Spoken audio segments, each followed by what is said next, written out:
I'm Dennis. I'm here at Roisin. We're our media team. We're here at the ITLG Young Innovators event in Shannon Airport. We are here with the male dragons from Dragon's Den, Gavin, Duffy and Barry O'Sullivan. So, can you tell us a bit about yourselves?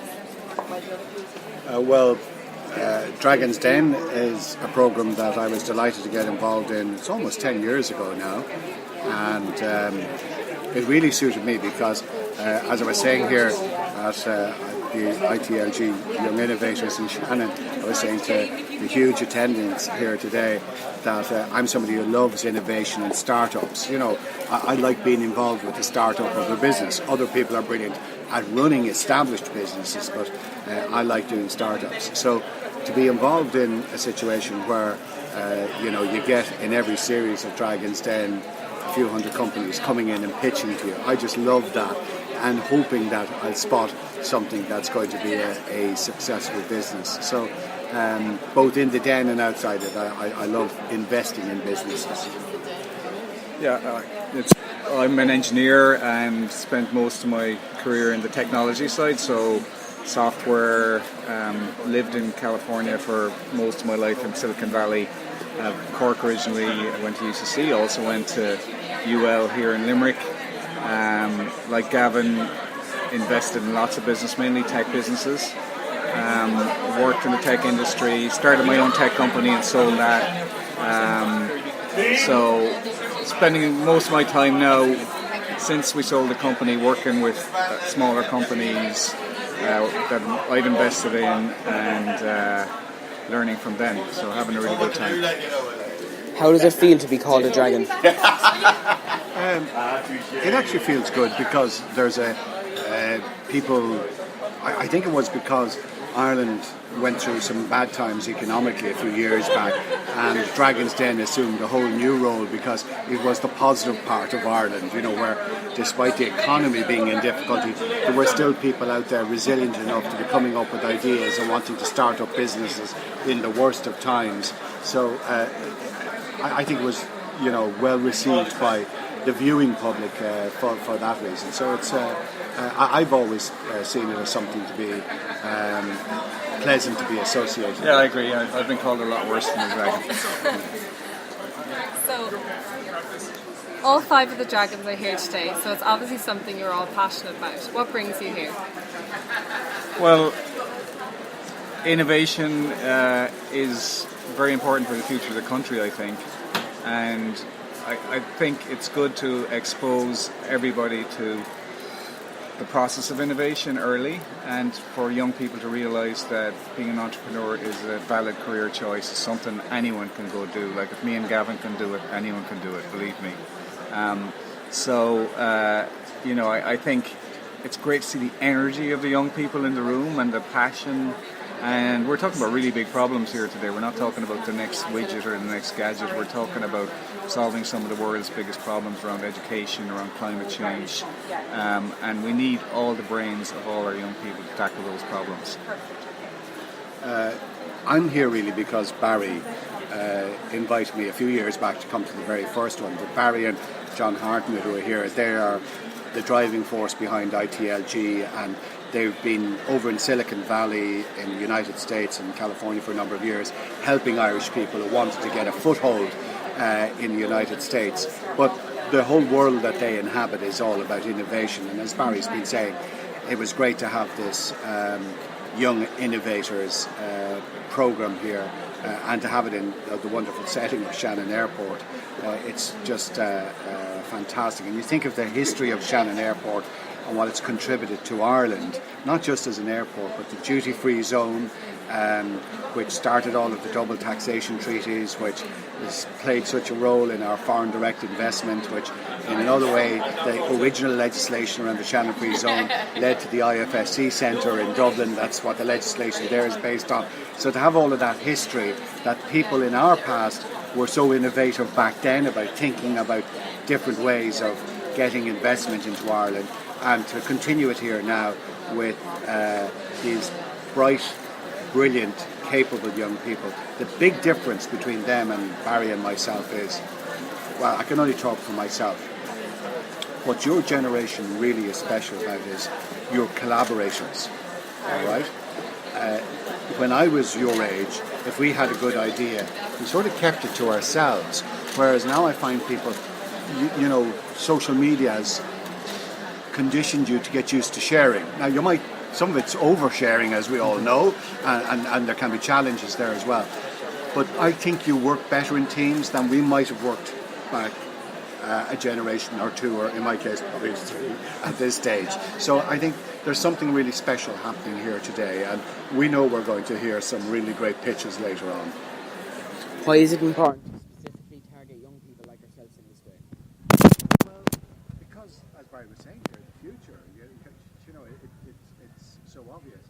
But the sooner you're exposed to something, the better you're going to be at it. So, if you're going to develop some skill, like play hurling or golf, well, if you're starting in your 30s, you're never going to be any good at it. Whereas if you're have a hurley in your hand when you're in the pram, you have a better chance of being good. And that's why it's very important to have people engaging with innovation as they are here today, at a very young age, before they get to third level, long before they get to third level. So they're thinking in an innovative way. It's very important we do this. Yeah, I'd say, look, the great thing about young people is that they, in general, have no fear and a certain naivety, which is good when you're trying to come up with solutions to problems. It means you don't limit your thinking. Sometimes I think people of our generation who've had a lot of experience, maybe that experience is no longer relevant, which is an advantage for young people, I think. And the important thing for young people now, as you face out into the world and this rapidly changing environment that's changing at a pace that we have never seen before, is that you get out of your comfort zone, you learn new things, and because you'll always have to learn new things. The world is changing so fast. And this is an opportunity for all of the young people here today to get out of their comfort zones. Dragon's Den is now gender balanced, tipping in favour of women. How does it feel to be outnumbered? It feels great, and I'm not just saying that. There are a number of Dragon's Den programs running around the world because Sony owns the franchise. I don't know what the current number is, but I remember hearing at one stage there was 18 countries or territories had Dragon's Den. But the Irish version of the program is the first to have 3 women dragons. I'm not just saying this. I think it's reflective of where business is going as regards leadership.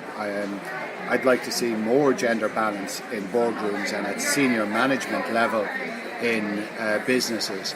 But if you look at Ireland at the moment, if you look at a number of our very large companies, the number of women chief executives, we're really in a golden age.